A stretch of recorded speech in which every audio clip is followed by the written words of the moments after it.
terdeteksi bahwa yang menggunakan alat-alat kekuasaan itu adalah pihak yang sedang mengajukan perkara. Contoh misalnya, menjelang hari H itu, Menteri Dalam Negeri melalui PJ Gubernur yang ditunjuk oleh mantan presiden sebelumnya, mengangkat camat baru, 12 kecamatan. Nah, 12 kecamatan ini kalau dikaitkan dengan daftar pemilih tetap yang mereka kelola, angkanya itu cukup besar, 1,5 juta. Padahal memindahkan camat 6 bulan sebelum hari pemilu itu dilarang oleh ketentuan undang-undang. Maka apa motif pemindahan ini? Sehingga saya agak ragu ini akan malah menjadi argumentasi lawan ya di Mahkamah Konstitusi bahwa Andalah yang menggunakan alat kekuasaan. Dan di titik tertentu memang argumentasi masih bias.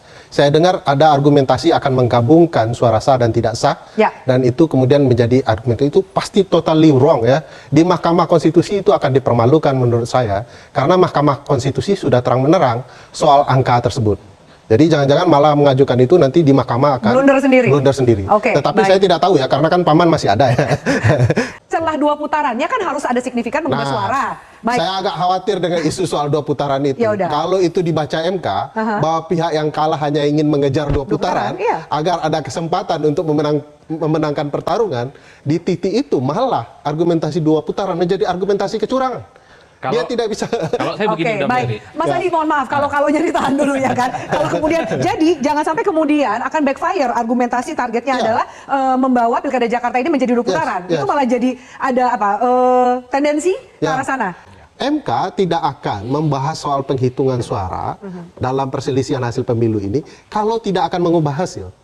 Jadi suara yang targetnya kan ada yang bermasalah begitu ya, tetapi angka suara itu tidak akan kemana-mana signifikan untuk mengubah hasil. Daripada buang-buang waktu kata MK, sebelum masuk ke sidang pembuktian MK sudah mutus tuh. Saya dan teman-teman sudah merasakan, Mas Adi juga merasakan 2020 seratusan lebih perkara diputus dalam proses dismissal. Ini tidak jelas, tidak kuat argumentasinya, Anda selesai.